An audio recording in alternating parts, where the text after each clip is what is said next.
it's kind of like a diet, maybe keto works for this person, but not for somebody else. Right. So that's kind of the thing. Productivity works great. We just have to find the ones that work for your style that's different from someone else's style.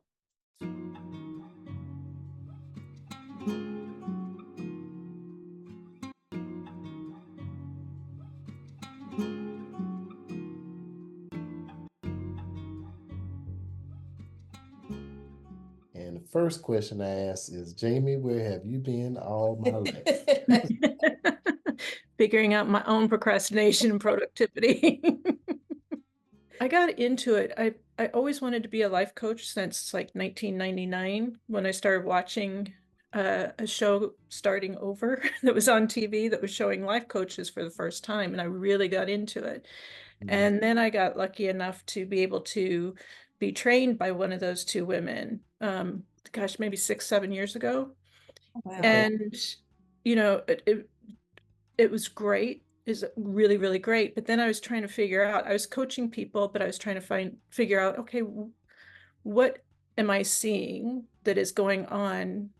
And it came to most of my clients that were coming to me were dealing with procrastination in some form or other. I've got the 6 different types of procrastinators that I work with, but I'll be honest with you, we have probably everybody has a piece of all 6 of them. But Mhm. there's one that each person gravitates to the most, or at least the most in certain areas. And once we can identify that, then we can go into, okay, what's going on? Because the fears or issues around that type, we can work with that and find the tools for you that work for that type. Because to tell somebody to do, you know, um, a schedule will be great for somebody who's a perfectionist. But if you're a Right. passive person, I'll get to it. Or if you're a rebel, you're not going to do it. You know Right. what I mean? So we have to kind of look at that. I think what happens a lot of times with procrastination, the way that it's presented to society, is that you're lazy. Mhm. Yeah. Mhm. You just don't have any get up and go, no motivation.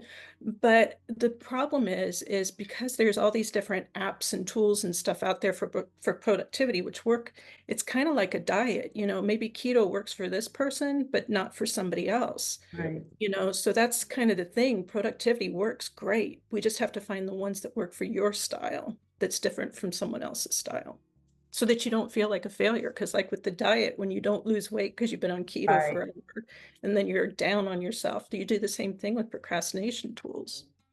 I don't think a lot of people realize that there is fear in succeeding just as much as it is in failing.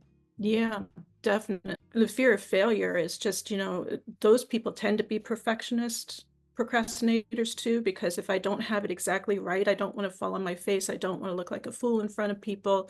So they'll tend to not do something because they don't want to fail at it. Right. They're not putting into thing that, you got to practice 16 times before you can do something sometimes. That does, that fear comes up of making a fool of myself.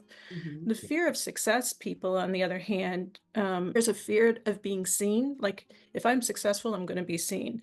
And if I'm successful, more is going to be expected of me. And what if I can't do more?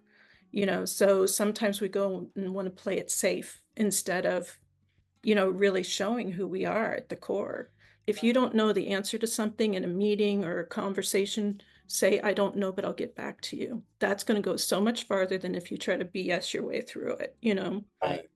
And that's hard for some people to admit to as well. So with the entrepreneur, I would say just, keep going, but give yourself grace at the same time Right. because we're so hard on ourselves because we feel like, oh my gosh, if I don't do this, I'm going to make a fool of myself. And all those people who say that was a pipe dream, they're right, and then you go through this whole kind of spiral down.